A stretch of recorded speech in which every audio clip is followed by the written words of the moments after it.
Buongiorno e benvenuti a questa edizione di Focus TG, come sempre in diretta su Rete Veneta. Apriamo con la cronaca e ci colleghiamo con Barbarano Mossano in provincia di Vicenza, dove un uomo ha perso la vita mentre lavorava nei campi. Ci racconta tutto in diretta Nancy Galdi. Buongiorno Nancy. Sì, buongiorno a tutti i telespettatori di Focus TG da Barbarano Mossano con Sandro Ponchio alla parte tecnica. Siamo in via Colombaro dove questa mattina si è verificata l'ennesima tragedia sul lavoro. Un uomo di 62 anni, 63 ad agosto, si chiamava Flavio De Guio, verso le 7:30 è morto travolto dal trattore con cui stava lavorando qui nel vigneto che vedete alle mie spalle. Secondo le prime ricostruzioni in realtà lui era sceso dal trattore, stava sistemando una catasta di legna ed è stato investito dal mezzo agricolo. All'arrivo del personale sanitario non hanno potuto far altro che constatarne il decesso, era sotto il mezzo agricolo e non c'è stato nulla da fare per lui. Sono ora in corso gli accertamenti chiaramente per chiarire l'esatta dinamica dell'incidente. Noi siamo qui con il sindaco di Barbarano Mossano, Cristiano Pretto. Sindaco, dunque lei conosceva la vittima, può dirci qualcosa su di lui? Sì, Flavio era una persona conosciuta in paese, in particolare nella comunità di Mossano, perché era titolare di un'azienda agricola, produttrice di vino, e pertanto lui era una persona molto dedita al lavoro, una persona dedita al lavoro e alla famiglia, pertanto una tragedia davvero che ha colpito la comunità. Ci dispiace perché è l'ennesimo episodio di decessi nel lavoro e non voglio pensare all'evento e alla morte che ha subito, ovviamente, insomma. Lui abitava qui nelle vicinanze, mi diceva prima, a un'azienda. Sì, è un'azienda agricola, vitivinicola, abita qui nelle vicinanze, come dicevo, persona molto nota, persona molto conosciuta in paese, pertanto ha scosso la comunità questo tragico evento. Non si sa bene che cosa sia successo. Ma adesso lui era da solo, mi viene detto che era da solo in loco, pertanto tutte le ipotesi in questo momento sono al vaglio. Evidentemente forse aveva incautamente lasciato il mezzo agricolo, probabilmente con i dispositivi magari non tutti idonei alla loro funzionalità. Capiremo, le forze dell'ordine probabilmente staranno valutando tutte quante appunto queste ipotesi, però ecco, era da solo, pertanto credo che nessuno sa effettivamente cosa è successo. Ecco, un tema ricorrente purtroppo quello delle morti sul lavoro, che continuano a ripetersi. Purtroppo sì, continuano a ripetersi, caspita, e sono episodi davvero scioccanti, soprattutto queste modalità di incidenti, no? lasciano pensare. Poi lui è una persona che aveva da sempre lavorato nell'azienda agricola, per cui molto esperta. Davvero sono attimi di disattenzione che costano la vita e in maniera molto tragica. Grazie al sindaco e grazie a Sandro Ponchio alla parte tecnica. Per il momento qui da Barbarano Mossano è tutto. Filippo, se non hai domande ti restituisco la linea. Grazie a Nancy Galdi per questo contributo in diretta. È rientrata ieri in Italia la salma di Gloria De Lazzari, la 45enne di Roncade, uccisa a Manchester lo scorso gennaio. Venerdì a Musestre i funerali, lo strazio della madre. Mi manca molto la figlia. Povera. È stato un colpo che mi ha gradito. Perché l'ha uccisa? Perché una che dava a lavorare, povera.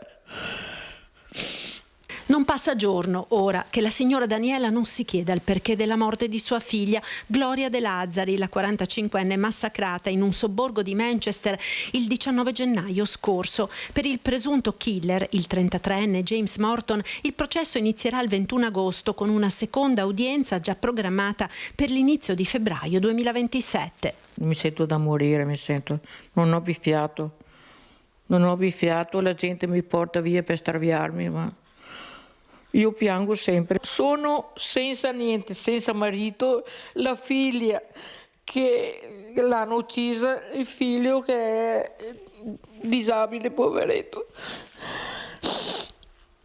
È dura. È peggio di dura. Era tutto per me la Gloria.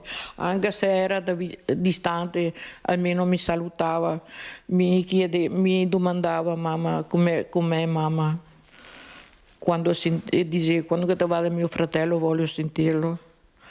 Adesso sono andata sabato, fresca, e mi ha detto, la Gloria sta lavorando, amore. Ma, hai capito? La salma di Gloria è rientrata ieri in Italia. I funerali sono stati fissati per venerdì alle 15:30. Qua a Musestre, dopo verrà tumulato a San Cipriano. Qua. Non può neanche cremarla. So io perché. A Musestre, nella casa dove fino a qualche anno fa Gloria viveva con la mamma, i minuti si dilatano trasformando il vuoto in un baratro. D'angoscia vivo. D'angoscia proprio, anche la parola è giusta. Adesso il giorno del funerale non lo so come reagisco, non reagisco. Io ho detto ai miei amici statemi vicino perché non lo so. Poco prima delle 8:30 di stamattina i vigili del fuoco sono intervenuti sull'autostrada A4 tra i caselli di San Stino di Livenza e Cessalto in direzione Milano per un incidente stradale che ha coinvolto 3 mezzi pesanti, 2 auto articolati che trasportavano materiale plastico e una bisarca. A seguito del violento tamponamento uno degli autisti è rimasto incastrato all'interno della cabina di guida mentre gli altri 2 conducenti sono riusciti ad uscire autonomamente dai rispettivi mezzi. Per consentire le operazioni di soccorso e la messa in sicurezza dell'area, la carreggiata della 4 in direzione Milano è stata temporaneamente chiusa al traffico. Aggredivano e rapinavano e in un caso hanno anche sequestrato le loro vittime attirate con finti appuntamenti al buio concordati su una chat di incontri a Schio. Per questi fatti 2 giovani italiani di 19 e 21 anni sono stati arrestati dai carabinieri perché ritenuti responsabili di una serie di violente rapine. Una terza persona è stata denunciata per un solo episodio. Il gruppo criminale agiva seguendo sempre lo stesso schema. Nel mirino uomini tra i 40 e i 64 anni assaliti all'arrivo da soggetti travisati. I militari hanno accertato la responsabilità degli arrestati in 3 distinti episodi avvenuti nell'autunno scorso a Schio. Un capannone distrutto dalle fiamme è un'ipotesi inquietante al vaglio degli investigatori. I carabinieri stanno indagando sull'incendio che ha completamente distrutto l'azienda del sindaco di Malo, Moreno Marsetti, a Isola Vicentina. A marzo scorso il primo cittadino era stato minacciato di morte. L'amministratore svolge un ruolo quando è all'interno del palazzo comunale, poi ha anche una vita familiare, ha un'attività. Io ho un'attività che ha oltre 40 anni che oggi è stata distrutta. Chi ha voglia di rimettersi in piedi, chi ha la forza di rimettersi in piedi, dove trovo le risorse? Dopo le minacce e gli incendi, un capannone distrutto, un'azienda di oltre 40 anni messa in ginocchio e molti interrogativi ancora senza risposta. È il bilancio del violento rogo che nella notte ha distrutto l'azienda, sede di un'autofficina specializzata nella vendita e sostituzione di pneumatici del sindaco di Malo, Moreno Marsetti. Il capannone in via Europa, Isola Vicentina, è stato completamente divorato dalle fiamme. Un incendio che sembrerebbe non arrivare a caso. Solo qualche mese fa Marsetti era stato bersaglio di minacce di morte, con un biglietto lasciato sulla sua auto con scritto "Ti facciamo saltare insieme alla macchina".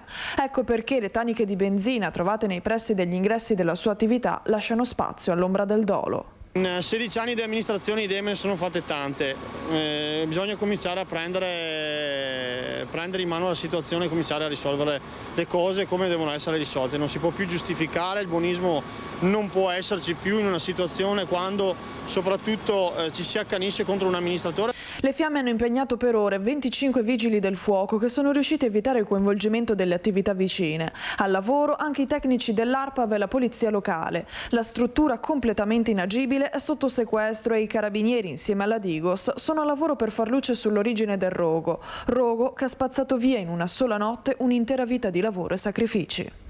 Ti demolisce perché un amministratore che si trova in queste condizioni da dover amministrare già con difficoltà perché già siamo impotenti davanti a certi temi come la sicurezza, ci metti l'impegno, ci metti la faccia e poi si riversa tutto nella tua proprietà, in una proprietà costruita e costituita in oltre 40 anni da mio papà. Adesso ci troviamo con oltre 2 milioni di euro di danni, stimo così, ma saranno anche di più.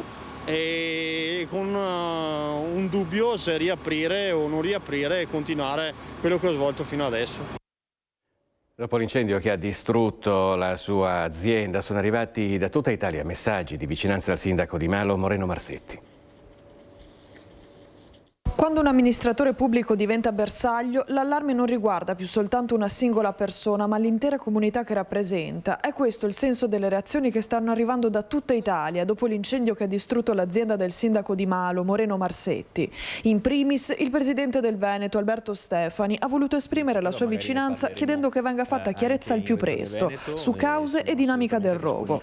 Solidarietà anche dalla senatrice della Lega, Mara Bizzotto, che sottolineando la gravità delle minacce di morte ricevute da Marsetti nei mesi scorsi, ha definito necessario accertare al più presto ogni responsabilità. Ad arrivare in via Europa davanti al capannone ora completamente inagibile anche il primo cittadino di Isola Vicentina, Francesco Gonzo, che sottolinea come essere sindaco al giorno d'oggi sia sempre più difficile. È sempre più complesso, si parte da una realtà già difficile perché nel tempo si sono assiepate, accavallate, fossilizzate alcuni atteggiamenti di responsabilità, ma anche di pochi strumenti per risolvere quelle responsabilità, sempre meno, sempre più scarsi, legato anche alla scarsità di risorse, e quindi si lavora sull'ottica del servizio e sull'ottica anche della comprensione e della compassione quasi a volte dei nostri concittadini. Certo è che se dovesse essere riconfermato confermato questo dolo, i pensieri sono tanti e anche la posizione di un sindaco che si trova ad amministrare un territorio mettendosi a servizio della sua gente, credo che poi porti delle grandi riflessioni anche su chi già ricopre questo ruolo, che magari ha già un'esperienza alle spalle, ma soprattutto. E ora andiamo in provincia di Belluno per il tragico epilogo delle ricerche di un escursionista trevigiano di 74 anni. Un libro aperto in mezzo al sentiero che scende ripido fino al canyon del Bus del Buson, alle pendici del gruppo della Schiara. È una traccia fatale, quella del vecchio sentiero dismesso che collega Case Bortotta alla valle scavata dall'Ardo, che oggi scorre 150 metri più sotto. È lì che nel pomeriggio si sono perse le speranze di trovare in vita Gianpietro Frare, 74 anni ancora da compiere. Dell'uomo era stata denunciata la scomparsa domenica sera ai carabinieri di Conegliano dopo che i familiari allarmati non lo avevano più visto rientrare a casa. Domenica mattina una segnalazione arrivata al 118 che riferiva di aver udito attorno alle 8 reiterate richieste di aiuto aveva già mobilitato la macchina dei soccorsi, ma le ricognizioni effettuate da Falco 2 dall'elicottero dei vigili del fuoco, oltre che da terra, non avevano dato riscontro alcuno e in assenza di indizi la ricerca si era fermata. Attorno a mezzanotte e mezza la denuncia di scomparsa di Gianpietro Frare, presentata dal figlio dell'uomo, ha rimesso in moto i soccorritori. Le ricerche sono riprese immediatamente. Dopo il ritrovamento dell'auto dell'uomo si sono concentrate nella zona fra Case Bortotte e Ponte Mariano. I soccorritori hanno ripassato al setaccio sentieri e troi anche con l'ausilio di droni e unità cinofile. Attorno alle 14:30 il corpo del 74enne è stato ritrovato in fondo al Bus del Buson e si ipotizza che lì sia finito dopo essere ruzzolato per un'ottantina di metri seguendo la vecchia e ripida traccia che si dipana quasi parallela al nuovo sentiero. La salma, ottenuto il nulla osta della magistratura, verrà recuperata dai vigili del fuoco. Alle ricerche hanno partecipato una trentina di persone del Soccorso Alpino di Belluno, Feltre e Longarone, della Guardia di Finanza e della Polizia. E ora ci colleghiamo in diretta con Treviso per un nuovo episodio di violenza nei pressi del Parc Dal Negro. Ci racconta tutto Daniela Sizia. Buongiorno Daniela.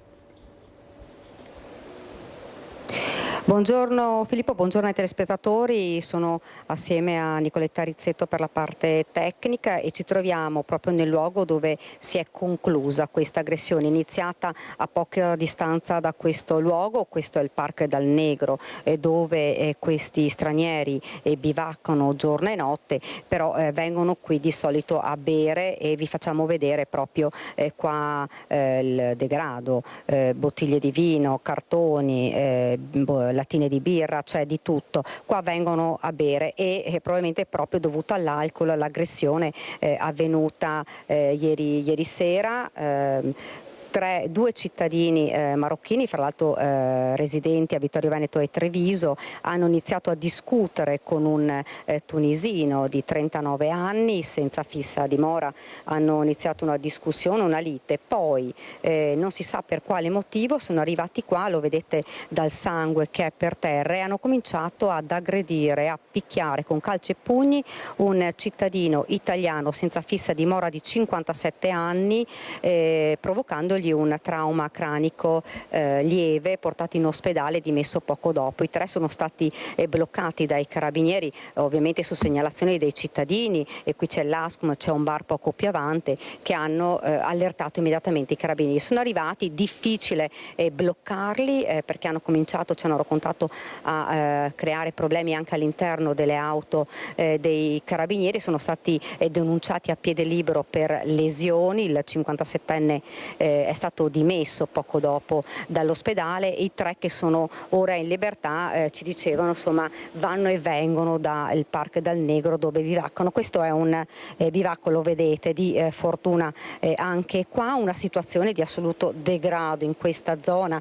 Ci raccontava, adesso vi facciamo sentire anche le parole del titolare di questo bar, una situazione assolutamente al limite, dice non riusciamo più a vivere, dobbiamo scortare i clienti fuori la sera perché hanno paura ad uscire. Ci ha raccontato addirittura di una ragazza che è all'università qua a Treviso, che è stata molestata da uno straniero. Dice noi non possiamo più andare avanti così, fra l'altro non riescono a lavorare perché i clienti hanno paura di entrare, soprattutto poi la sera, perché non possono più uscire. Qui addirittura ci hanno raccontato, insomma, mezzi nudi, si mettono qua ubriachi completamente, quindi creano problemi. Io vi entro dentro il bar da Marvin, che abbiamo già sentito. Marvin, una situazione difficile, di degrado assoluto, abbiamo visto fra l'altro pieno di bottiglie, lattine, c'è alcol dappertutto, insomma. Che cosa si può fare di più? Allora, sicuramente il Comune potrebbe darci una mano mettendo dei bidoni innanzitutto e dei bagni chimici, perché ci sono anche bisogni umani, non hanno bagno, non hanno niente, e quindi i bisogni li fanno nel parcheggio o nelle aree limitrofe. Qui ci sono condomini, i condomini vedono proprio scene dove si chinano e fanno i bisogni.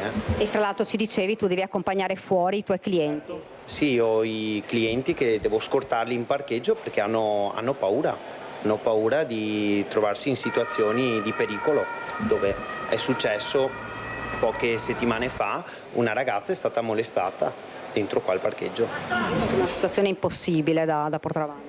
Basta. Sì, al limite, già superato il limite. Grazie davvero Marvin, grazie.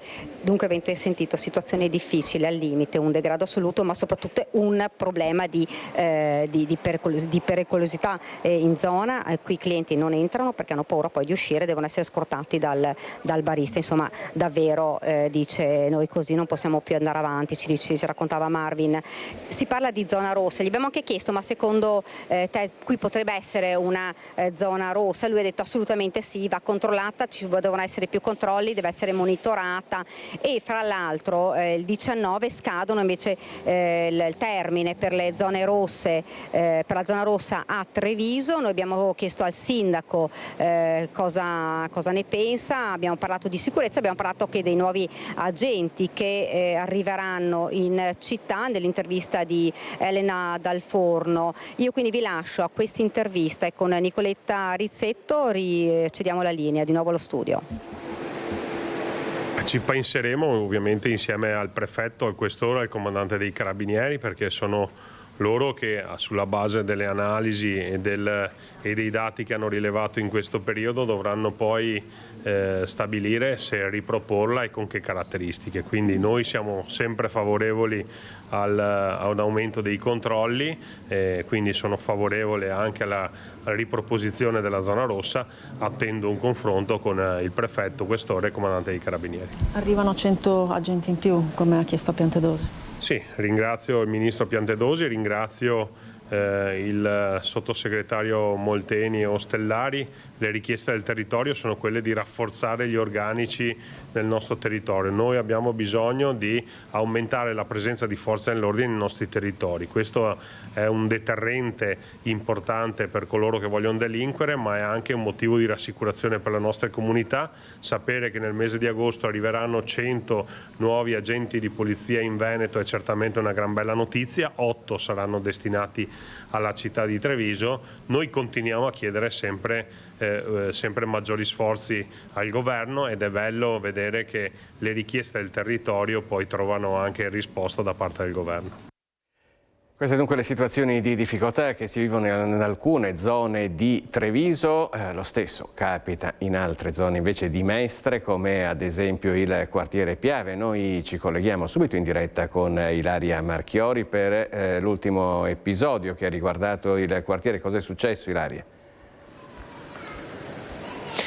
Sì, Filippo, buongiorno a te, buongiorno ai nostri telespettatori. Ci troviamo qui in una delle laterali di Via Piave. Continuano gli episodi di aggressioni, l'ultimo proprio questa notte, e vi faccio vedere che cosa ne rimane. Queste chiazze di sangue decisamente importanti che si vedono qui a terra, frutto di un'aggressione tra due individui, però al momento sta indagando la Polizia di Stato, che è intervenuta qui sul posto perché chi ha aggredito sarebbe fuggito. Ma qui insieme a noi c'è Giampaolo Conte, uno dei residenti storici della zona, che spesso segnala quanto succede ed è attivo proprio nel cercare di proteggere se stesso, i residenti e la zona. Che cosa è successo? Sì, è successo che mia moglie mi ha svegliato in piena notte, erano le 3.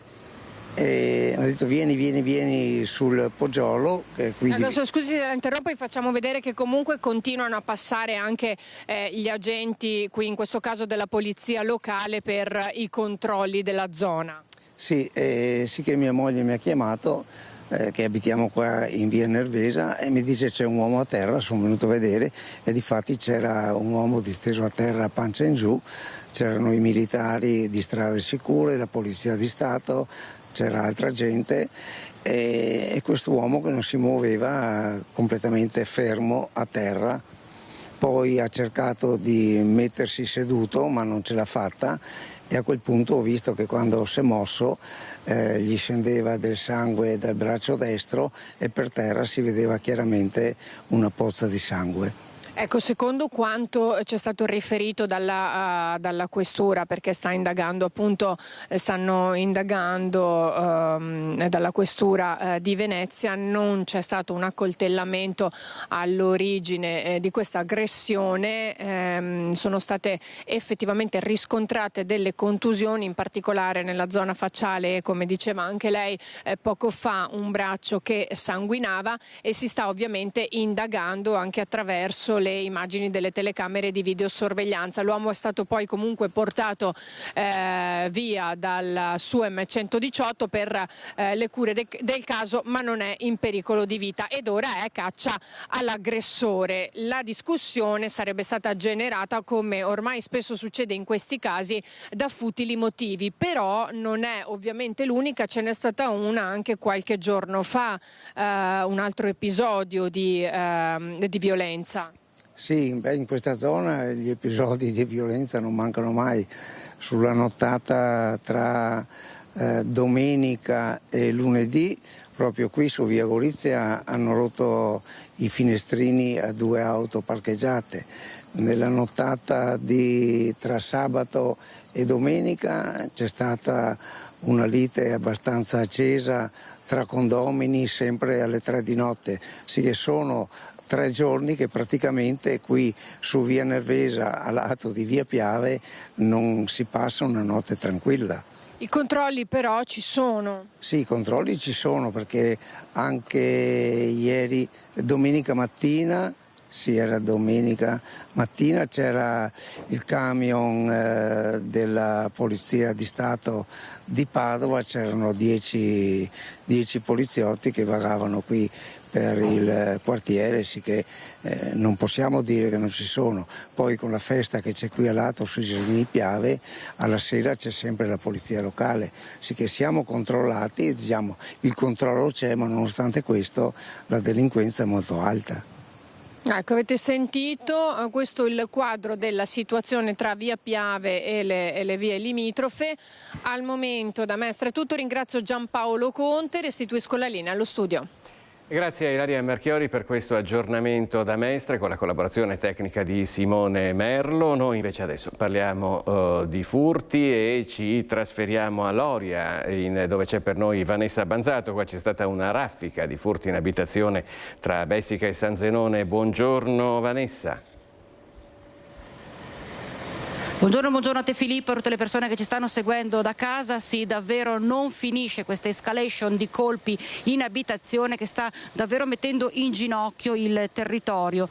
Nello specifico gli ultimi in ordine temporale, almeno di cui siamo venuti a conoscenza, a Bessica di Loria. Ci troviamo nella centralissima via Baroni, dove i malviventi sarebbero arrivati da nord, dalla zona di Campania, e sarebbero entrati in alcune abitazioni. In un caso specifico all'interno di una casa c'era una signora anziana che si è accorta proprio all'ultimo mentre stava chiudendo le finestre, della presenza dei malviventi, ed è riuscita a metterli in fuga. Però possiamo ben immaginare il senso di angoscia e paura che sta davvero attanagliando le persone. Abbiamo sentito un po' di gente qua in paese che non ha voluto rilasciare dichiarazioni davanti alla telecamera, ma fuori dal telecamera e dal microfono appunto ci hanno detto che sono davvero terrorizzati.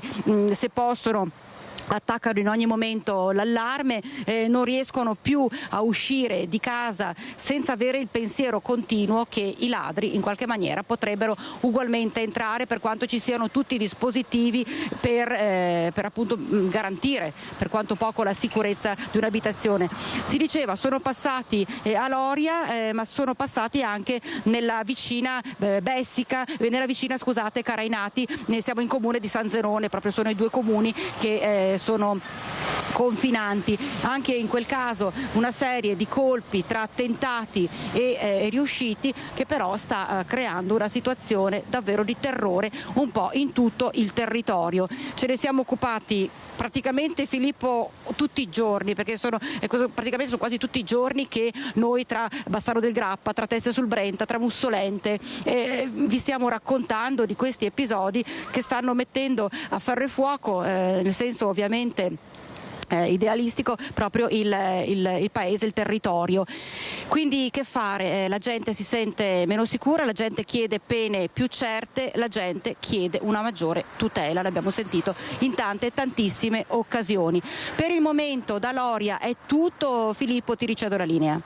Grazie a Vanessa Banzato per questo aggiornamento, l'ennesimo purtroppo in questo ambito da questa zona. Era collegata grazie al supporto di Tommaso Migotto per la parte tecnica. Noi da Loria in provincia di Treviso ci spostiamo ad Abano Terme in provincia di Padova, dove c'è Chiara Gaiani, perché ad Abano sono in corso delle indagini dopo che domenica è stata lanciata una bottiglia, per fortuna di plastica, sui passanti di una piazzetta centrale della città. Tutti gli aggiornamenti con Chiara Gaiani, che vedo già in collegamento. Buongiorno Chiara.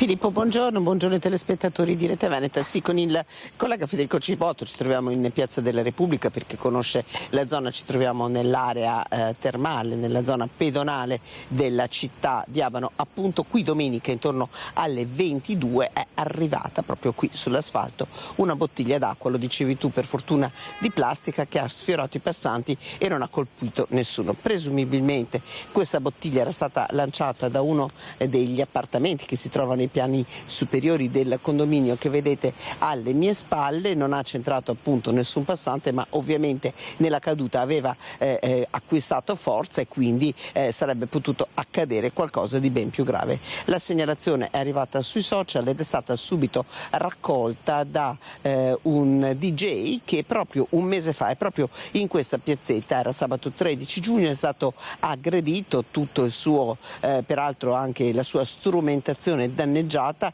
da un residente della zona, un uomo di circa 60 anni che gli aveva causato una frattura del setto nasale, oltre anche a ingenti danni economici. Noi l'abbiamo sentito questa mattina, ci ha detto: guardi, ho rilanciato subito il post perché io ho avuto paura, mi sono anche rivolto ad un avvocato proprio per cercare di avere un ristoro sia ai danni materiali ma anche ai danni morali, perché da quel momento io ho ancora paura. Ci sono indagini in corso da parte delle forze dell'ordine, vedremo appunto se si viene a capo di questa vicenda che comunque ha creato una certa inquietudine e ovviamente un certo timore. Ecco, direi che per ora è tutto. Maggiori aggiornamenti nelle edizioni di questa sera. Ringrazio Federico Cibotto per la collaborazione tecnica. Da Abano Terme la linea può tornare allo studio. Noi ringraziamo Chiara Gaiani, come detto, in collegamento da Abano Terme.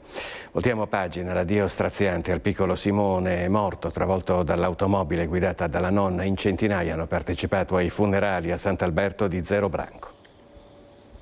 Bastava incrociare il tuo sguardo per ricevere uno dei tuoi sorrisi dolcissimi, un sorriso che sembrava dire che bello vederti e che riusciva a riempire il cuore di gioia e serenità. È stato un dono immenso conoscerti, stringere la tua manina e accompagnare i tuoi piccoli passi. Sono i ricordi semplici e delicati delle maestre d'asilo ad accompagnare il piccolo Simone Chelaru nel giorno dell'addio, dentro e fuori la chiesa di Sant'Alberto a Zero Branco, dove un'intera comunità si è stretta attorno alla famiglia del bimbo, morto a solo 1 anno e 10 mesi dopo essere stato investito dall'auto guidata dalla nonna, ora indagata per omicidio colposo nel cortile di casa in via Tiveron. Nonna Valentina, che straziata dal dolore ha assistito alle esequie officiate in rito ortodosso accanto ai genitori Olga e Yurie, all'altra figlioletta Sofia, ai parenti, agli amici, ai vicini di casa. Un lutto composto e profondo il loro, segno di una famiglia che rimane unita anche in questi momenti bui. Torna il giorno del battesimo l'officiante, padre Marius Cocciorva. E auguravo per lui una vita lunga, felice. Speravo di vederlo sempre crescere, diventare grande, però ecco questo dramma che è molto pesante. Difficile trovare consolazione, afferma padre Marius, se non nella fede ma soprattutto nell'amore. Perché l'amore, cari fratelli cristiani, non è, come dicono alcuni, un tipo di sentimento umano. L'amore è terapeutico, l'amore è terapia.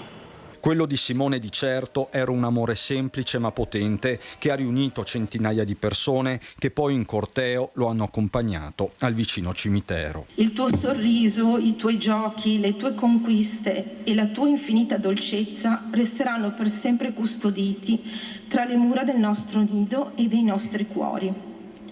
Buon viaggio, piccolo grande angelo, continua a splendere, sorridere e giocare tra le nuvole. Riposerà vicino alla sua famiglia Simone e a quei tanti amici che lo hanno salutato lanciando in aria dei palloncini bianchi e azzurri.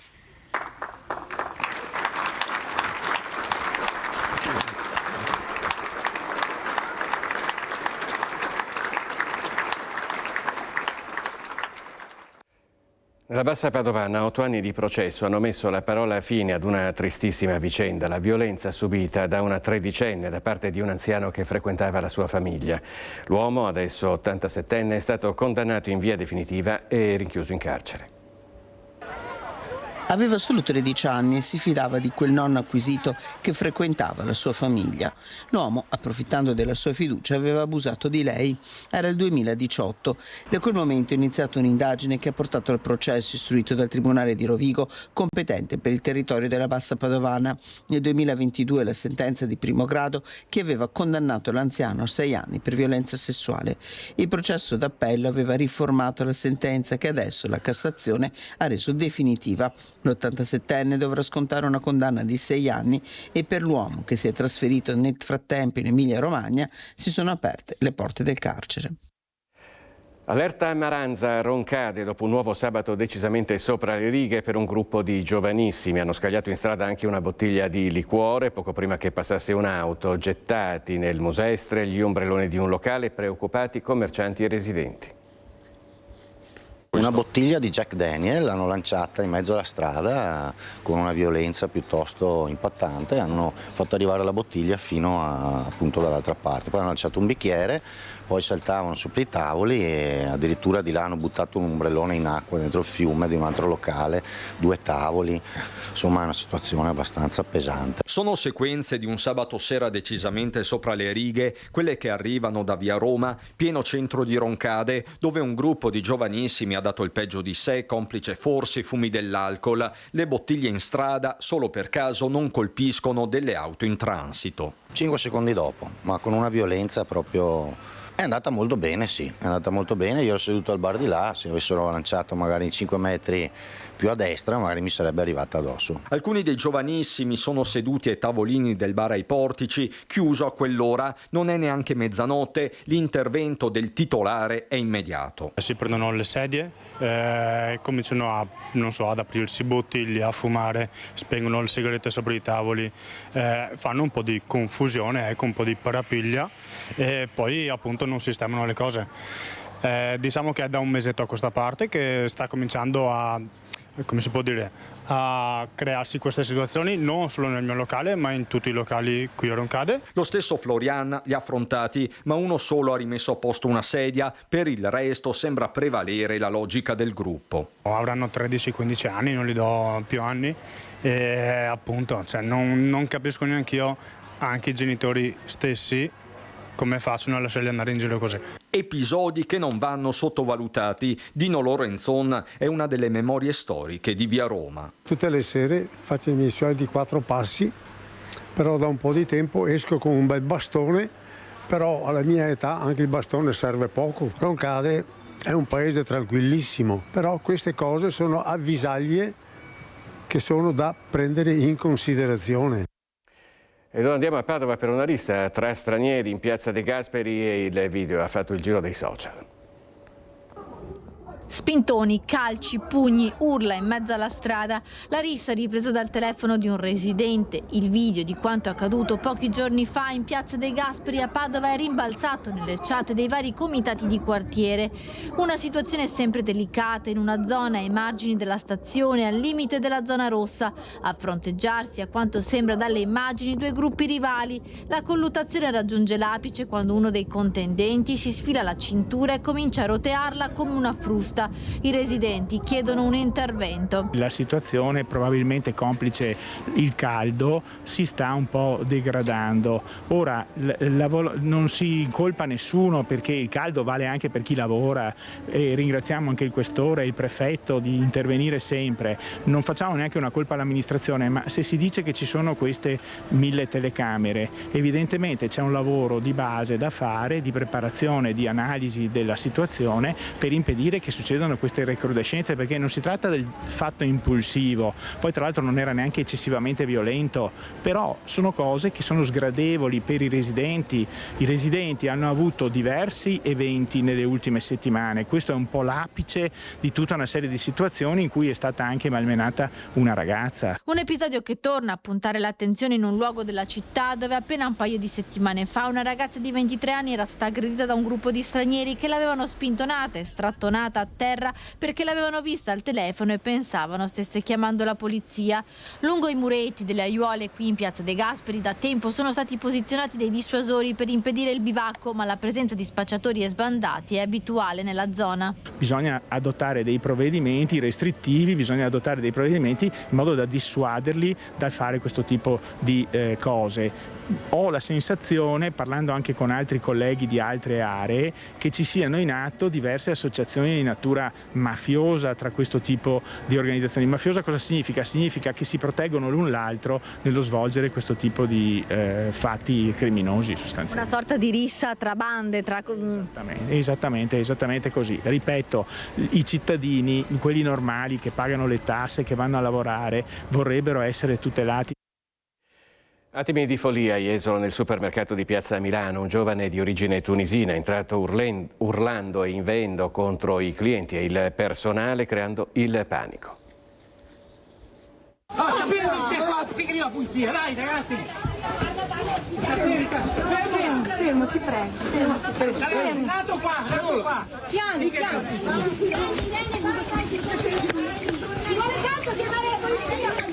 Ma si è chiamato anche polizia! Ci sono voluti circa 2 minuti e svariate persone per bloccare il ragazzo ventenne di origine tunisina che la mattina di sabato è entrato urlando e inveendo contro clienti e personale del supermercato di Piazza Milano a Jesolo, creando il panico. No! Io ferma Zeppi! Ferma Zeppi! Guarda, non sta vai fuori!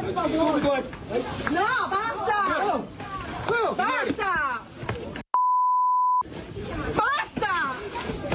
Signori, basta!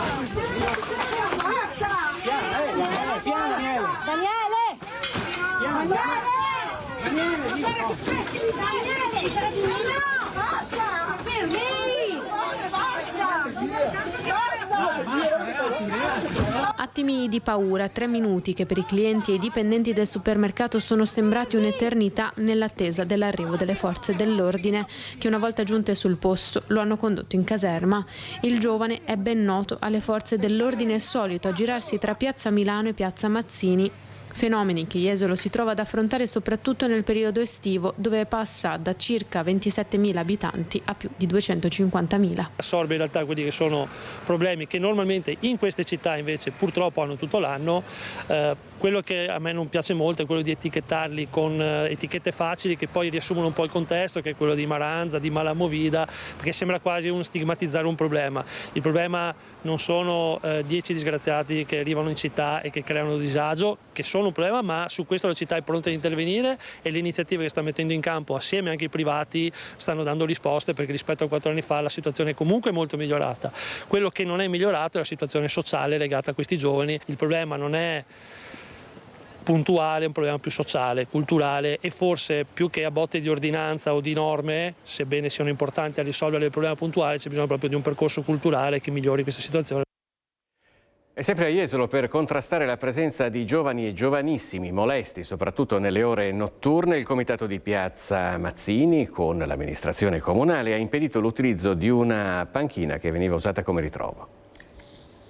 La panca veniva usata non per le famiglie che si sedevano o presenziavano la sera, ma bensì da personaggi poco affidabili che ne facevano un uso improprio per affari loro anche poco leciti e presidiavano la piazza, la panca, per più ore, lasciando anche immondizia, sporco, e quindi abbiamo così preso un'iniziativa di limitare l'uso della panca. Delle fioriere sopra la panca così da renderla inaccessibile. È stata definita un'iniziativa anti-maranza, quella presa dal comitato di Piazza Mazzini in accordo con l'amministrazione di Jesolo per limitare e di fatto impedire che giovani o giovanissimi, spesso ubriachi, facciano del luogo un posto di controllo e di ritrovo. Limitiamo anche l'uso dei bagni che veniva fatto da persone che si andavano all'interno per lavarsi e fare le loro cose e non erano a servizio della comunità.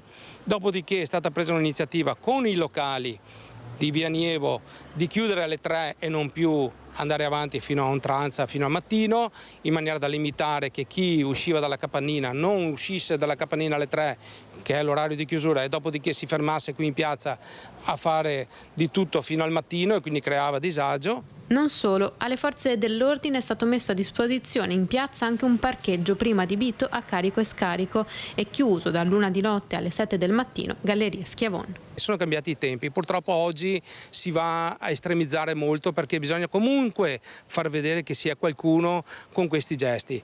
Io ritengo che la strada tracciata con l'amministrazione e il comitato sia importante e abbiamo definito un percorso. Il percorso è quello di dare alla piazza un significato di salotto e questo è importante che venga recepito da tutti.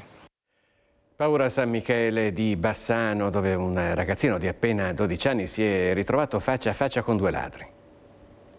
Malviventi a San Michele di Bassano, un ragazzino di 12 anni si è trovato faccia a faccia con 2 ladri mentre stava uscendo in giardino per controllare la piscina. Erano le 11:30 di sera. Tutto è durato una manciata di secondi, ma ancora oggi il ragazzino è terrorizzato per ciò che ha vissuto, come ci racconta la mamma, e si chiedono più controlli. Il suo istinto è stato quello di chiudere la porta, quindi non ha visto la direzione né dove fossero saltati né niente, perché è corso da me, praticamente aveva il pallore in faccia, tremava, sono stati momenti terribili. Ho chiamato le forze dell'ordine che sono intervenute in 10 minuti. Ovviamente non c'era traccia perché sono andati avanti e indietro per la via una ventina di minuti. Ovviamente questi individui saranno scappati sicuramente. Resta il fatto che abbiamo fatto la notte in bianco e il ragazzo è stato scosso. È dura, la notte è lunga da passare e adesso lui ha un trauma a tutti gli effetti, nel senso che anche ieri sera ho detto vai a spegnere la luce nel terrazzo, no, non ci vado, è così, non si può andare avanti. Il discorso è che non ci si sente sicuri e capisco che non si possa avere un H24 di sicurezza, perché per carità, però un po' più di tutela, quella sì. Infatti a San Michele la gente non si sente tutelata e il comitato di quartiere si è rivolto direttamente al comune per chiedere più tutele. Veramente è una situazione incresciosa e diremo che il sentore dei cittadini è quello un po' di scoramento e di soprattutto attenzione verso questi fatti che succedono e in orari anche non usuali, cioè prima soprattutto tra le 11 e mezzanotte. Il presidente di San Michele di Bassano esprime tutto il senso di paura e impotenza che stanno vivendo i residenti del quartiere dopo gli episodi gravi che si sono verificati, a cominciare dal ragazzino di 12 anni che si è trovato faccia a faccia con 2 ladri nel giardino di casa, per continuare con un altro adolescente assalito da 2 soggetti incappucciati che gli hanno rubato la bicicletta in pieno giorno, passando per le odiosissime truffe ai danni delle persone anziane e fragili. In quartiere è palpabile la preoccupazione. Tutti quanti già un po' preoccupati perché insomma tranquillità non rese più. Si spera che passi magari un po' più spesso qualche pattuglia, qualcosa, in modo che vede che l'area si sorveglia. Dopo quel buon vicinato, se rese qualcosa, sembra quei gai se chiama, se rese un sospetto e più di così insomma non te puoi fare. E non siamo tutelati. Se vengono dentro a casa mia a rubare, dentro casa mia a rubare, avrò il diritto di difendermi, no? No, non posso. Devo stare là, aspettare e magari che mi menano dritto e rovescio e dargli tutto quello che è e vanno via. No. C'è forte indignazione tra i residenti del quartiere, abbiamo sentito che per fortuna restano molto uniti e portano avanti quel controllo di vicinato di cui tanto si parla. Intanto il comitato si è mosso per chiedere direttamente al comune maggiori tutele. Siamo in costante contatto con l'amministrazione comunale e con l'assessore di riferimento e proprio in questo fine settimana il Consiglio di quartiere ha inviato una PEC per richiedere appunto maggiore attenzione, maggiore sorveglianza e maggiori controlli qui a San Michele. Giovanni Gatto, l'ex parroco originario di Montebelluna, ora educatore in comunità, è stato aggredito da un minore straniero e è accaduto in provincia di Pescara. Tutto è accaduto per un rimprovero. Il minore stava gettando una busta con delle bottiglie di birra vuote, alcol che non potrebbe entrare nella casa famiglia dove sono accolti i giovani che hanno commesso dei reati. Ad accorgersi Giovanni Gatto, ex parroco originario di Montebelluna, che dopo aver abbandonato il sacerdozio lavora come educatore. In quel momento sto ragazzo, sentendosi rimproverato, sentendosi preso diciamo in flagrante, lì in flagranza, e mi ha sferrato un pugno, però sono riuscito a evitare il peso perché abbassando la testa mi ha preso giusto l'orecchio destro sfiorando il timpano. Lì mi è caduto il cellulare, ma nel mentre già stavo chiamando il 112 perché avevo già capito come poteva andare a finire. Immediata la denuncia ai carabinieri, Gatto ha dovuto ricorrere alle cure dei sanitari riportando un lieve trauma cranico commotivo.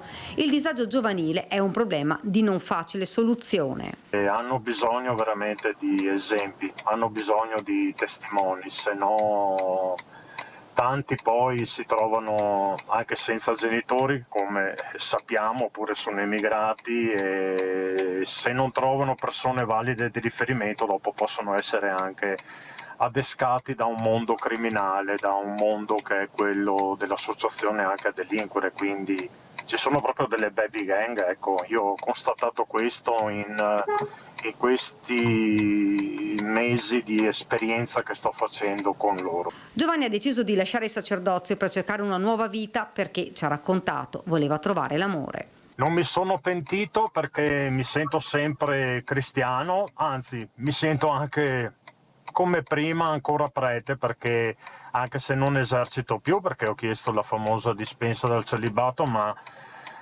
il mio essere cristiano con tutti i miei difetti e pregi come avevo anche prima lo porto avanti. Il suo sogno è quello di tornare in terra trevigiana. Me lo auguro, è anche diciamo una richiesta che voglio anche fare. Mi auguro sì di poter ritornare nella mia terra che mi ha dato le origini, dove ho vissuto i miei primi 19 anni della mia vita.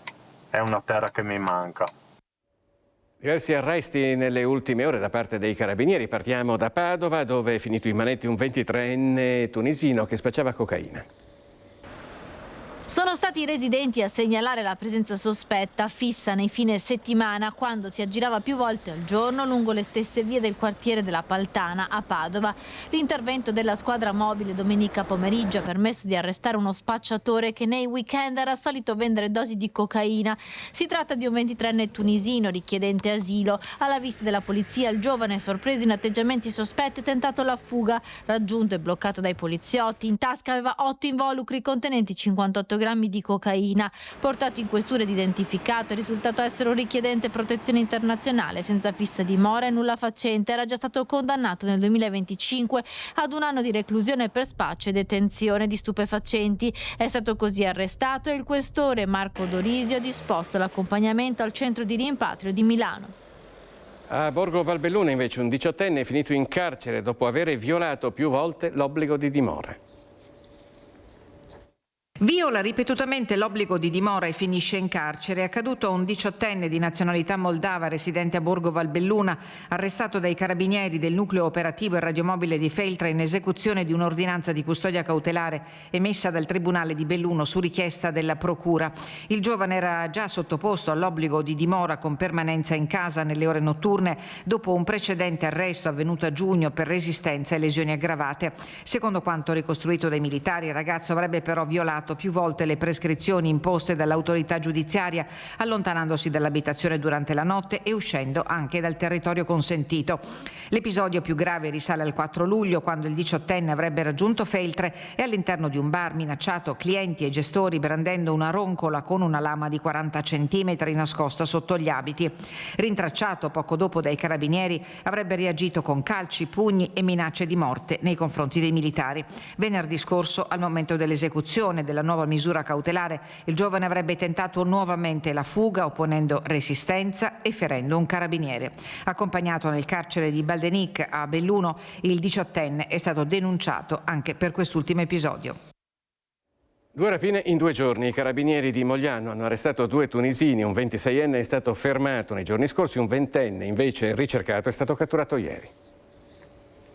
sono ritenuti i responsabili di almeno 2 rapine violente avvenute a fine giugno a Mogliano Veneto. Si tratta di 2 cittadini tunisini, entrambi senza fissa dimora e con numerosi precedenti di polizia. Il 26enne era stato fermato nei giorni scorsi e condotto nel carcere di Santabona a disposizione dell'autorità giudiziaria. Il più giovane, 20 anni, è stato rintracciato alcune ore fa a Mestre ed arrestato. Entrambi dovranno rispondere dei reati di rapina in concorso e lesioni. Il primo grave episodio è accaduto nella notte del 25 giugno scorso. I 2 tunisini avrebbero aggredito senza apparente motivo un cuoco bengalese di 23 anni. La vittima, colpita violentemente al volto con una bottiglia, sarebbe stata derubata di 2 telefoni cellulari della somma di 50 euro. Ha riportato lesioni guaribili in 30 giorni.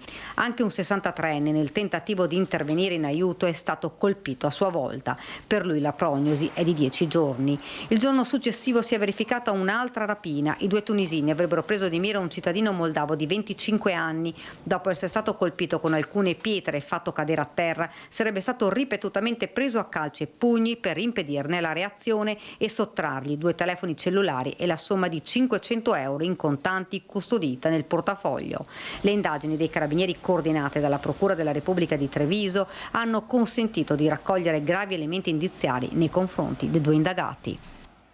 Madre e figlia sono state ricoverate all'ospedale dopo essere state investite sulle strisce pedonali a Valdagno. Valdagno. Tutto accade in pochi istanti. Sulle strisce pedonali una madre 75enne con la figlia di 42 anni stanno raggiungendo il lato opposto della strada quando vengono investite da un'utilitaria guidata da una pensionata. Siamo in Viale Trento e la dinamica dell'incidente al vaglio dei carabinieri. Sul posto i sanitari del SUEM 118. Le condizioni della 42enne sono apparse subito gravi. La donna è stata trasferita al San Bortolo di Vicenza, dove è ricoverata in rianimazione. L'anziana madre, in condizioni meno importanti, è stata invece portata all'ospedale di Arzignano. Ora torniamo a Bassano del Grappa, perché mercoledì scorso la nostra telespettatrice è stata protagonista di una spiacevole vicenda e ha deciso di contattarci per segnalare l'accaduto. Parcheggio la macchina, pago i 2,70 € che andavano fino alle 11,38 col bancomat, vado a fare le mie cose. Quando torno alla macchina vedo la multa sul cruscotto. Vedo che la multa è stata fatta alle 10,54. Io dico, ma come? Se ho un tagliandino sulla macchina che dice fino alle 11,38, perché mi ha fatto la multa? Una multa ingiusta. Angela Marzia Scramoncina aveva parcheggiato l'auto in largo Corona, in pieno centro a Bassano del Grappa, come fa da anni, avendo lavorato nella farmacia all'ospedale fino allo scorso giugno. Proprio perché conosceva bene l'ausiliaria del traffico in servizio in quella fascia oraria, è andata a cercarla per chiederle spiegazioni. Le faccio vedere il tagliandino e gli dico, scusa, mi spieghi cosa è successo qua? Lei lo guarda e mi dice il tagliandino non era esposto. No, il tagliandino era esposto dalla parte del passeggero. E lei mi risponde, vuoi che dopo 25 anni di lavoro non sappia fare il mio lavoro? E a questo punto, alterata, gli dico sì, non sai fare il tuo lavoro. A quel punto si è rivolta alla Polizia Municipale di Bassano del Grappa via mail, che tuttavia le ha risposto che la sanzione era regolare, il tagliando non era stato esposto e la multa doveva essere pagata. Chiedo di vedere le fotografie. Mi mandano le fotografie, vedo che c'è la foto del cruscotto alla parte del guidatore, al che io gli dico, guardi che il tagliandino era dalla parte opposta, dove c'erano i passeggeri. Lei mi risponde che non c'è niente da fare, ma se tu fai la foto del cruscotto me la devi fare intera. Mi devi far vedere che né a destra né a sinistra c'è niente. Dopo aver scaricato un cassone di calcinacci, siamo a Cadoneghe, un ecovandalo è stato incastrato dalle telecamere di videosorveglianza ed ora dovrà pagare una multa di 6.500 euro. Ha scaricato il cassone pieno di calcinacci vicino al cantiere della ciclabile di via Augusta a Cadoneghe, poi se n'è andato. Il sistema di targa System però ha firmato tutto e ha permesso di individuare l'ecovandalo che ha abbandonato i rifiuti lungo la strada a Cadoneghe. Il 45enne è stato così segnalato alla procura e per lui ora è in arrivo una multa di 6.500 euro e il ritiro della patente. L'episodio risale allo scorso 20 giugno ed è stato reso noto dal sindaco Marco Schiesaro, che ha pubblicato una foto del grosso cumulo di calcinacci abbandonato in via Augusta. È entrato a Cadoneghe con il cassone pieno di calcinacci, ne è uscito pochi minuti dopo con il cassone vuoto, ha scritto il sindaco. Incrociando le telecamere di videosorveglianza e il sistema di controllo targhe, la polizia locale è risalita responsabile, un 45enne che abita proprio nel territorio comunale di Cadoneghe e che ora, a proprie spese, dovrà anche provvedere alla rimozione dei rifiuti abbandonati. E un'altra persona che aveva abbandonato dei sacchi neri e delle tavole di legno in via Roma, questa volta siamo a San Giorgio delle Pertiche, sempre in provincia di Padova, è stato incastrato dalle telecamere. Sera del 7 luglio 2026 è buio quando un uomo che vive nel Cittadellese scarica in via Roma a San Giorgio delle Pertiche 2 sacchi neri e diverse tavole di legno. Peccato che l'uomo non abbia fatto i conti con la telecamera mobile posizionata dalla polizia locale della Federazione dei Comuni del Campo San Pierese, proprio in quel punto della strada dove si erano già verificati episodi simili. Grazie alle immagini registrate, gli agenti sono risaliti al numero di targa del veicolo e al suo proprietario e hanno avviato il procedimento amministrativo. Per l'uomo è scattata una sanzione che potrà arrivare fino a 2.500 euro, oltre all'obbligo di rimozione del materiale e di corretto conferimento dei rifiuti abbandonati. Ci fermiamo per un istante, ci rivediamo tra pochissimo.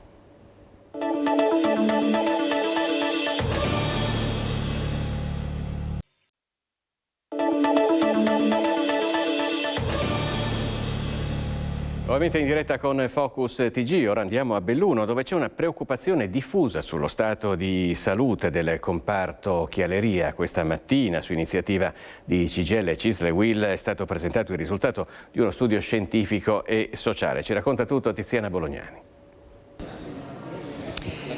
Lo stato di salute dell'occhialeria non è buono ai noi e non è soltanto una percezione, lo dicono anche gli studi scientifici che hanno passato al setaccio tutte le peculiarità di questo settore che in provincia di Belluno negli anni 90 ha vissuto i suoi fasti, ma che mano a mano abbiamo osservato cadere per alcune aziende, per alcune individualità anche nel baratro e questo è un momento molto particolare. Luca Romano è lo studioso che ha offerto le sue capacità e le sue conoscenze per raccontarla questa situazione.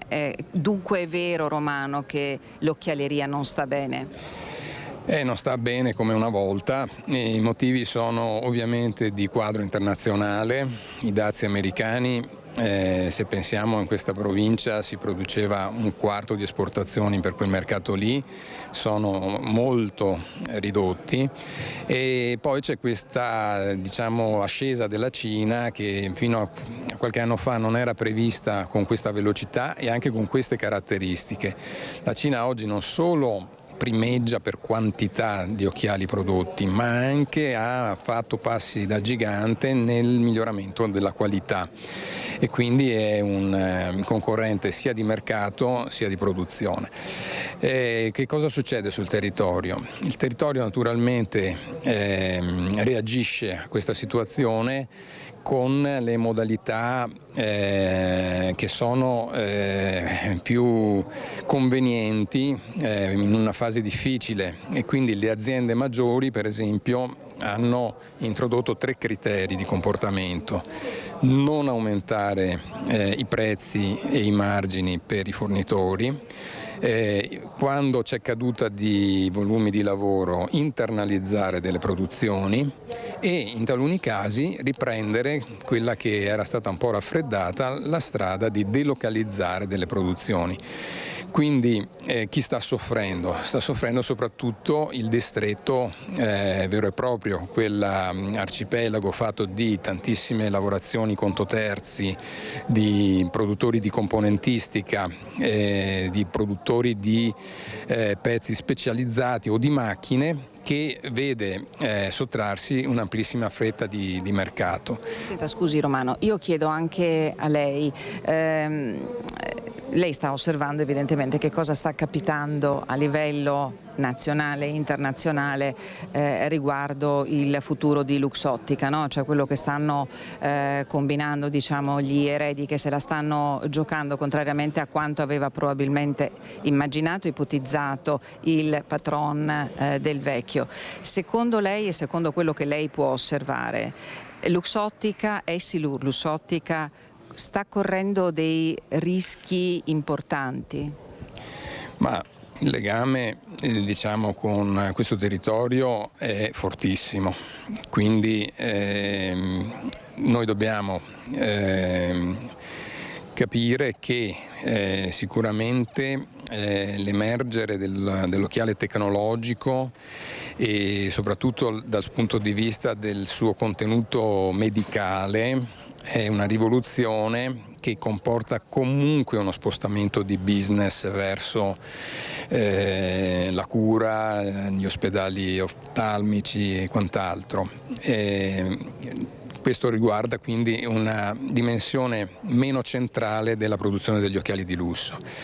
Tuttavia speriamo, insomma, che abbia seguito l'annuncio di portare la produzione dell'occhiale intelligente nello stabilimento di Agordo, perché questo consente anche di aprire il mercato del lavoro a una serie di profili più giovani dal punto di vista generazionale e anche con competenze legate alle tecnologie di cui il territorio si potrebbe appropriare.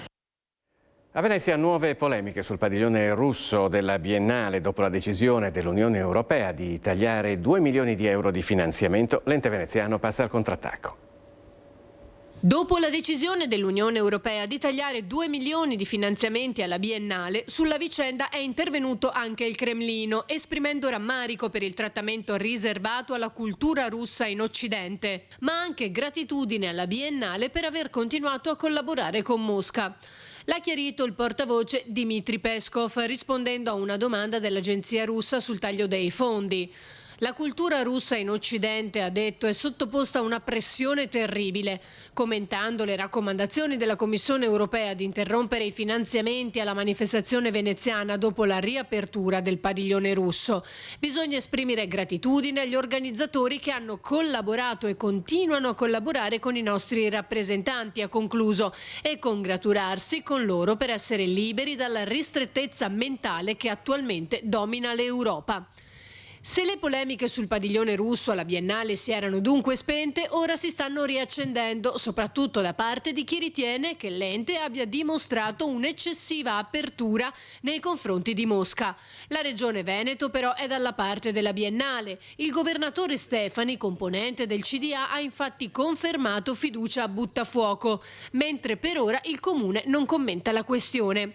Non resta che attendere mercoledì mattina, quando a Ca' Giustinian si riunirà il Consiglio di amministrazione col primo punto all'ordine del giorno proprio il caso Russia e i contributi tagliati. Il presidente Buttafuoco è determinato, forte anche di una Biennale Arte che consolida numeri da edizione record, registrando un aumento di visitatori del 20% rispetto al 2024. E a Roma invece entra nel vivo il dibattito sulla riforma della legge elettorale, in primo piano il nodo della reintroduzione delle preferenze, un'eventualità che però divide le opinioni in Parlamento. La scelta preferenze sì, preferenze no, si intreccia con altri ragionamenti, quindi non sta a me in questo momento esprimere un pensiero, però io sono sempre favorevole al fatto che i cittadini debbano scegliere coloro che li debbano rappresentare. La reintroduzione delle preferenze nella legge elettorale nazionale rappresenta uno snodo cruciale nell'approvazione del nuovo testo. La proposta di riforma presentata dal governo Meloni prevede ancora il voto su liste bloccate, ma un emendamento pro preferenze di Fratelli d'Italia, Noi Moderati UDC, senza la firma di Forza Italia e Lega, ha riaperto i giochi e diviso la maggioranza. Sicuramente è molto più democratico avere le preferenze. Non so se la soluzione prospettata in questi giorni, che comunque vedrà sicuramente decine e decine di emendamenti, lo sappiamo insomma come vanno queste cose, sia la migliore, cioè il discorso del capolista e poi invece altri tre mi pare con le preferenze. Io farei tutti con le preferenze. L'emendamento sottoscritto da parte del centrodestra infatti prevede sì la possibilità di esprimere fino a 3 preferenze, ma anche l'elezione automatica del primo nome in lista del partito, il cosiddetto capolista bloccato.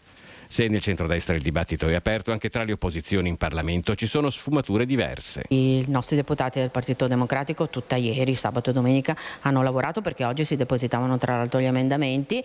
C'è qualcuno anche nel nostro partito che dice che forse non andrebbero bene, però la maggior parte è molto d'accordo sulle preferenze, ma lo chiedono proprio i cittadini e io sono tra quelli che è d'accordo sulle preferenze. Pochi dubbi sulle preferenze sembrano averne i cittadini. La tendenza che appare predominante è che gli elettori desiderano poter scegliere oltre al partito anche il candidato. E siamo noi il popolo che dà da mangiare a Roma, quindi siamo noi che dobbiamo decidere chi votare, quindi la preferenza spetta a noi. È giusto indicare le preferenze. Perché sì? Perché ognuno è giusto che esponga quello che desidera, quello che è più giusto per lui. Fa liste con candidati ma non sono neanche della zona, non so se mi capisco. Nel collegio che è uno siciliano, ma non per il siciliano, io non so niente, però io voto una persona che conosco, che mi fido, che ho fiducia. Non ne so moltissimo perché ultimamente non mi interesso molto di politica perché alla fine abbiamo visto che non cambia nulla, però ritengo che comunque sia l'unico strumento che abbiamo per dimostrare il nostro disappunto, quindi preferenze sì, direi. Si allarga a macchia d'olio il caso del gasolio sporco che dopo il rifornimento causa danni ingenti ai motori delle automobili. Le prime denunce risalgono alla settimana scorsa a Belluno e Treviso. Ora le segnalazioni arrivano anche dalle province di Venezia e di Udine. Un'auto che si spegne all'improvviso nel cuore della galleria di Segusino è l'ultimo e più preoccupante episodio di quella che oramai sembra essere un'emergenza legata al gasolio contaminato. Dopo i primi 4 casi denunciati la scorsa settimana da Adiconsum, 3 rifornimenti effettuati nel Bellunese e 1 nel Trevigiano, le segnalazioni continuano ad aumentare. Pesanti i danni ai motori delle auto, dai 3 ai 4.000 euro ad ogni intervento. Negli ultimi giorni l'Associazione dei Consumatori ha raccolto altri 4 casi documentati, oltre alle province di Belluno e Treviso, ora risultano coinvolte anche Venezia e Udine. Questa mattina sono arrivate 7 segnalazioni di rifornimenti fatti a Belluno, fatti a Trichiana, fatti a Mestre, fatti a Montebelluna, fatti a Sappada, fatti persino in Val di Fassa, tutti accomunati dal fatto di essere approvvigionamenti di gasolio che hanno bloccato il motore della macchina. Tra gli episodi segnalati un rifornimento sul Terraglio a Mestre con l'auto finita in panne e un altro a Sappada. Secondo le diagnosi dei meccanici, in tutti i veicoli sono stati trovati acqua e agenti contaminanti nel filtro del carburante, ma nel caso dell'auto rimasta bloccata nella galleria di Segusino sarebbero state rilevate perfino alghe all'interno del circuito del gasolio. Il problema è molto diffuso.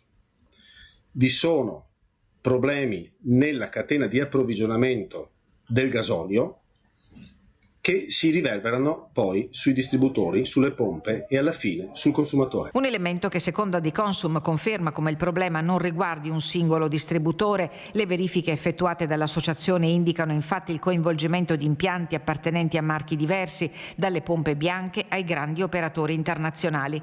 L'associazione ha già attivato il proprio ufficio legale per assistere gli automobilisti danneggiati, ma ora chiede un confronto urgente con le associazioni di categoria del settore. È importante chiaramente avere copia dello scontrino del pieno, copia della diagnosi del motore, copia di eventuali preventivi e presentarli presso la nostra associazione. La cosa importante che noi chiediamo per la sicurezza dei cittadini e per la sicurezza dei consumatori è un tavolo di confronto con le associazioni che rappresentano i distributori per capire dove il problema è nato, per capire come risolverlo e soprattutto per capire come venire incontro ai consumatori che si sono trovati con danni notevolissimi, ma anche come risolvere il problema di sicurezza che deriva da questi problemi sulla filiera di distribuzione del carburante. Ultima pagina, 81 anni dall'eccidio di Schio. Il centro storico torna a fare i conti con una memoria che non è ancora condivisa. 2 manifestazioni, 2 letture della storia, ma nessun incidente grazie a un imponente dispositivo di sicurezza. Schio ha ricordato l'eccidio del luglio 1945 con 2 manifestazioni distinte che ancora una volta hanno riportato al centro 2 diverse interpretazioni di una delle pagine più dolorose della storia cittadina. Da una parte la commemorazione davanti all'ex carcere di Via Baratto, dove nella notte tra il 6 e il 7 luglio di 81 anni fa furono uccisi 54 detenuti e decine furono i feriti. Qui si sono ritrovate le associazioni dell'area di estrema destra, con la pronipote del duce, Orsola Mussolini, per ricordare le vittime, con la lettura dei nomi dei caduti, la deposizione di una corona d'alloro e il consueto saluto romano davanti al portone dell'ex carcere. Contemporaneamente, in Piazza Rossi è partito il presidio promosso dall'Associazione Nazionale Partigiani, al quale hanno partecipato circa un centinaio di persone. Antifascisti, sindacati e associazioni hanno attraversato il centro con bandiere e striscioni per ribadire i valori della resistenza e della lotta contro ogni forma di fascismo. Per evitare i contatti tra i due gruppi è stato predisposto un massiccio piano di sicurezza coordinato dalla Questura. Il centro è stato presidiato da decine di uomini tra polizia, carabinieri e polizia locale, con transenne e deviazione al traffico e la chiusura temporanea di alcune vie. Una giornata che ha confermato come a oltre 8 decenni dall'eccidio questa ferita continua a dividere Schio, che continua a confrontarsi con il peso della sua storia. Fermiamo nuovamente per un istante, ma ci rivediamo tra pochissimo.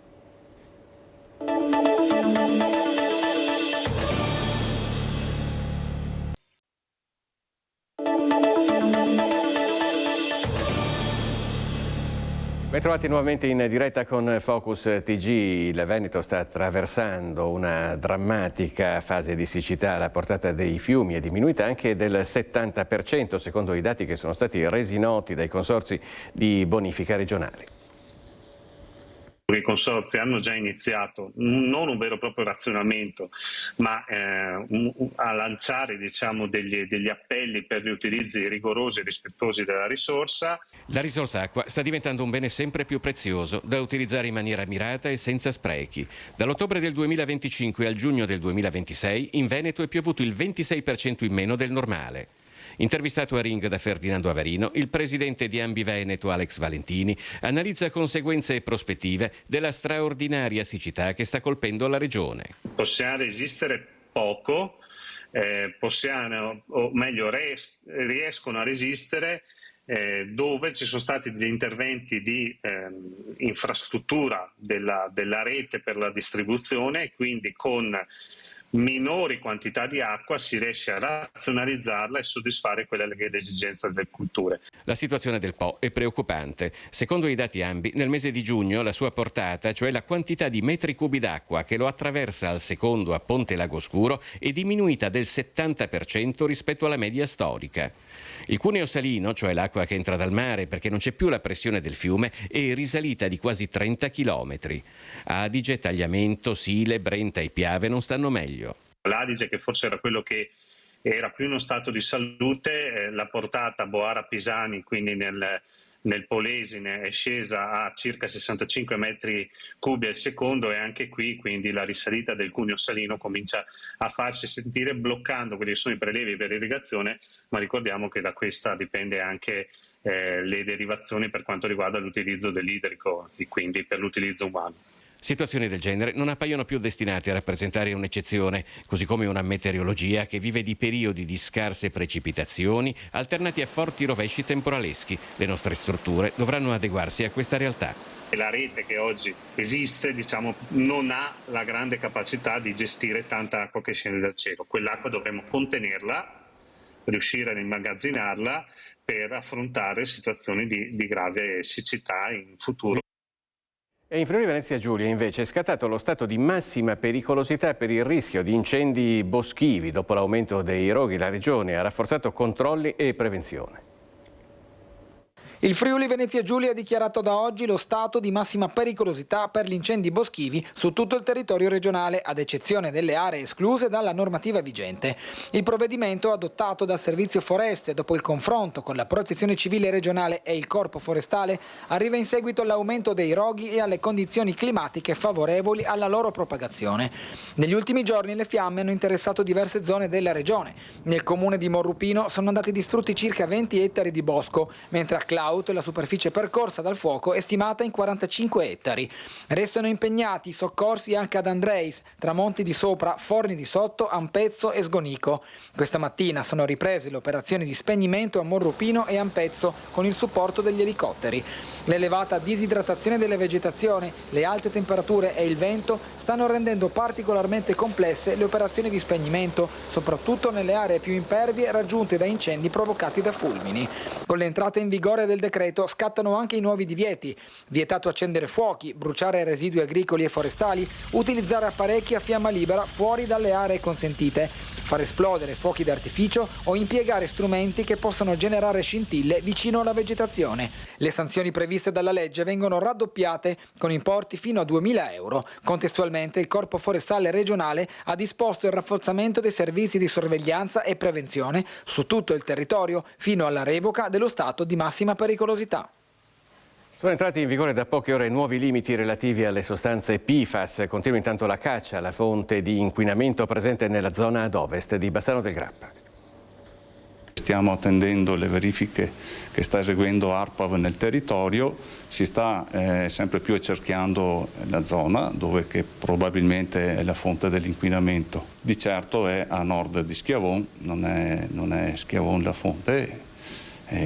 Speriamo che venga appunto trovata questa fonte innanzitutto per capire se è un inquinamento storico oppure se è di recente sversamento, soprattutto per bloccare se è ancora attivo. Le analisi sulla presenza dei PFAS stanno dando risposta in molti casi negativa. Da un primo screening che abbiamo avuto su una quindicina di analisi che sono state fatte nel territorio, non sono state individuate le presenze dei PFAS in gran parte di questi pozzi privati. Quindi è una notizia positiva che ci consente di essere un attimino sollevati. Nove sta pensando ad una convenzione con un laboratorio per calmierare i costi delle analisi.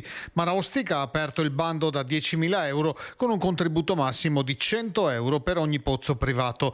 Va tenuto conto dei nuovi limiti in vigore. 100 nanogrammi litro della somma di tutti i PFAS fino a ieri. Da oggi però subentra un altro limite che è la somma dei 4 PFAS indicati nel decreto, che scende a 20, perciò da oggi bisogna porre ancora più attenzione per rispettare questi limiti ed essere in regola ed essere sicuri di avere acqua potabile. A Venezia mancano pochi giorni ai festeggiamenti del Redentore. Sono state pubblicate 2 ordinanze per regolare la circolazione, gli spazi e la sicurezza durante i festeggiamenti della Notte dei Fuochi. Il tema della sicurezza è un tema molto sentito, ovviamente viene coordinato dalla Prefettura di Venezia ed è del coinvolgimento di tutte le forze dell'ordine, le quali ognuna contribuisce con una propria aliquota, con imbarcazioni e con uomini a terra. Per questo, tramite 2 ordinanze della Polizia Locale e del Sindaco Venturini, sono confermate le principali disposizioni degli ultimi anni per regolare la circolazione e gli spazi a partire dagli ingressi su prenotazione. Noi abbiamo un sistema di prenotazioni per circa 43.000 posti che sono suddivisi in 28.000 nell'area marciana, quindi da Piazza San Marco fino all'Arsenale, circa 4.500 nell'area delle Zattere e altri 9.500 nell'area della Giudecca. Ovviamente parliamo delle parti di Zattere e Giudecca che più danno verso Piazza San Marco e quindi con una maggiore visibilità dei fuochi. Questo ci permette di contingentare gli orari di accesso, di avere delle vie di fuga libere per eventuali emergenze e di poter fare un Redentore in sicurezza. Poi c'è la suddivisione degli spazi acquei per tipologia di imbarcazione. È un'area dedicata alle imbarcazioni tradizionali vicino alla punta della dogana, un'area dedicata alle imbarcazioni a vela, poi le unità da diporto fino a una certa metratura e senza sovrastrutture e infine le 2 aree più esterne, prima del Ponte d'Otivo e prima verso l'Arsenale per le unità maggiori. Qui contiamo di avere circa 3.500 prenotazioni per circa 25.000 persone. Vetro e spray al peperoncino vietati dalle 19 con con controlli preventivi sia su acqua che su terra. Per le violazioni dell'ordinanza è prevista una sanzione amministrativa pecuniaria da 25 a 500 euro. Per l'occasione sarà aperto anche il ponte votivo. Ininterrottamente aperto al pubblico dalle ore 20 di venerdì fino alla mezzanotte di domenica. Questo consente di poter raggiungere a piedi la Giudecca durante i 3 giorni del Redentore e ovviamente vi è una sospensione tecnica un po' prima dello spettacolo pirotecnico, proprio perché durante lo spettacolo il ponte non è accessibile per motivi di sicurezza, per poi essere riaperto al termine della manifestazione. È un appuntamento religioso con una serie di messe, la Santa Messa la domenica alle ore 19, ma anche un appuntamento sportivo, perché ogni festa tradizionale a Venezia è legata a un appuntamento con la Voga alla Veneta, con il calendario delle regate comunali, e proprio domenica pomeriggio sullo specchio d'acqua della Giudecca si svolgeranno le regate del Redentore. Grande partecipazione sulla cima dell'Ortigara, l'annuale pellegrinaggio promosso dall'Associazione Nazionale Alpini. Il pellegrinaggio nazionale sulla cima dell'Ortigara ha radunato più di 1000 persone nel ricordo delle tragiche giornate della Grande Guerra che 99 anni fa qui falciò la vita di oltre 30.000 soldati tra italiani e austro-ungarici. Labari e penne nere da ogni parte della penisola sono arrivati a quota 2105 per rispondere alla chiamata della colonna Mozza col suo motto perenne "per non dimenticare". Oggi siamo in Ortigara per la nostra festa, è la festa che facciamo per ricordare gli avvenimenti che sono occorsi qui nel 1916-17 e che ci riportano ogni anno qui perché qui c'è la colonna che ci ricorda che non dobbiamo mai dimenticare. Il motto "per non dimenticare" è quello che portiamo nel cuore e che ogni anno onoriamo qui. Oggi siamo fortunati, la giornata è molto bella, la presenza è molto vasta di molti alpini e anche di molte altre persone, quindi vi mandiamo un saluto da qui e vi auguriamo di esserci alla prossima manifestazione nazionale. 110 anni e una lucidità che sorprende. A Lamon c'è stata una festa per Luigia Maria Cavallari, la seconda persona più anziana del Veneto. Una giornata fatta di affetto, ricordi e gratitudine, ma soprattutto dell'incontro con una donna che continua a guardare la vita con straordinaria serenità. Mangio polenta, mangio di tutto e digerisco. Mangia tutto ma mai fuori pasto, 2 sole volte all'ospedale, a ridosso dei 100 anni, quando mentre si prendeva cura dei fiori è scivolata e si è fratturata un femore. La seconda qualche settimana fa, mentre spazzava un terrazzino e la scopa si è impigliata, causandole la slogatura di un polso.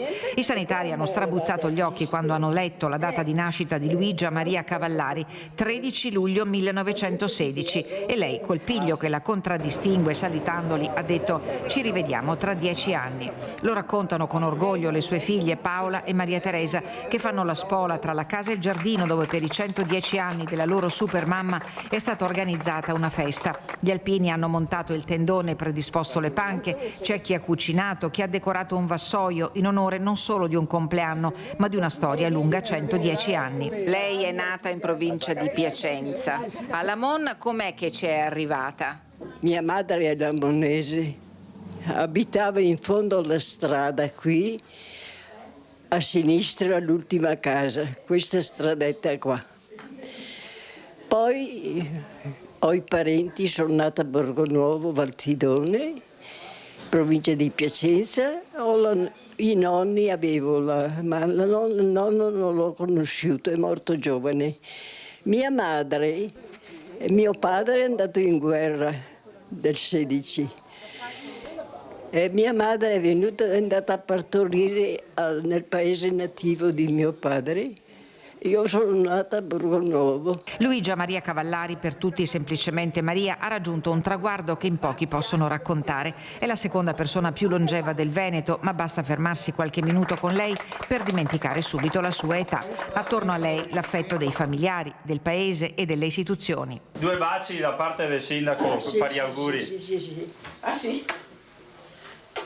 che io so che 110 o no. Il sindaco Davide Pante, accompagnato dal vice Gino Pante, hanno donato a Luigia Maria un libro che lei ha promesso di leggere subito e il gagliardetto ufficiale del comune. Da Palazzo Balbi è arrivato il messaggio del presidente Alberto Stefani, dalla Svizzera, dove la sua famiglia lavorò dopo la guerra, gli auguri del console. Il nostro paese di Lamon sarà l'aria, sarà la tranquillità, sarà una serie di fattori, insomma.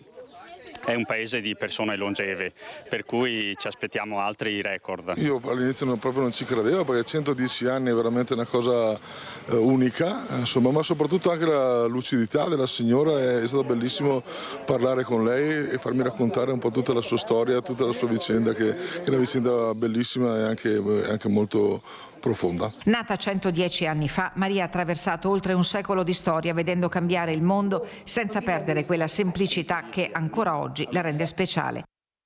Con i 110 anni di Luigia Maria Cavallari si conclude questa edizione di Focus TG. Vi ricordo i prossimi appuntamenti con l'informazione di Rete Veneta questa sera a partire dalle 18:50 con i telegiornali di Bassano del Grappa e di Vicenza, quindi questa sera alle 21:15 circa con il nostro talk show Focus. Grazie per averci seguito e buon proseguimento di giornata.